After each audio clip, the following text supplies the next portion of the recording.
kandi nagira ngo muri aka kanya mbashimire cyane, mbashimire ukuntu mwakurikiye neza, mwitonze, mwatsa amatara, mwahaye icyubahiro Buravan, mukuriye amashyi menshi cyane.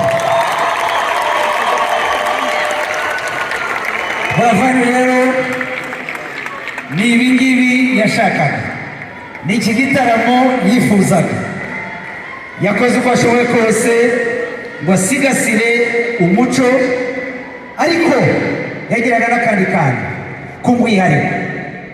Yashaka kugira ngo avange uyu muco wacu, awuvange n'utundi tuntu muri moderne. Mwabibonye rero babitweretse, mukuriye ibyishimo byinshi cyane.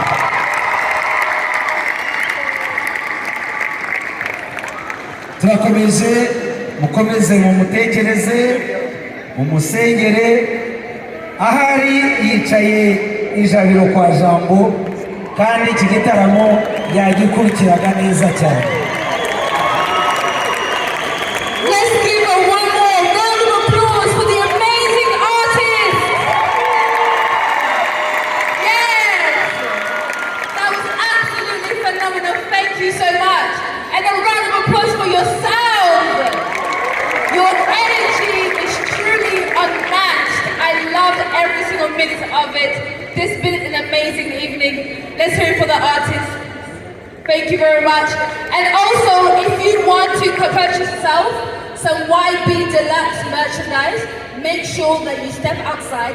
We have plenty of merchandise for you to be able to remember this evening. And of course, I don't need to tell you this, but please do continue streaming Yvan Buravan's music. That way, we keep his legacy alive, we keep him alive. And of course, make sure that you're following the YB Foundation, because all of us together, we can bring awareness, and we can also bring awareness preventing cancer for everyone. The work does not just stop here. Once again, thank you so much for everybody for being here. Thank you to the artists. Thank you to you, fans.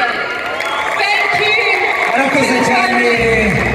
Arakoze cyane umukobwa wacu utaragenda. Nagira ngo nsabe ababyeyi ba Buravan muri iyi foto nziza nabo baze hano muri iki cyubahiro, maze bifotoranye n'izi nkoro.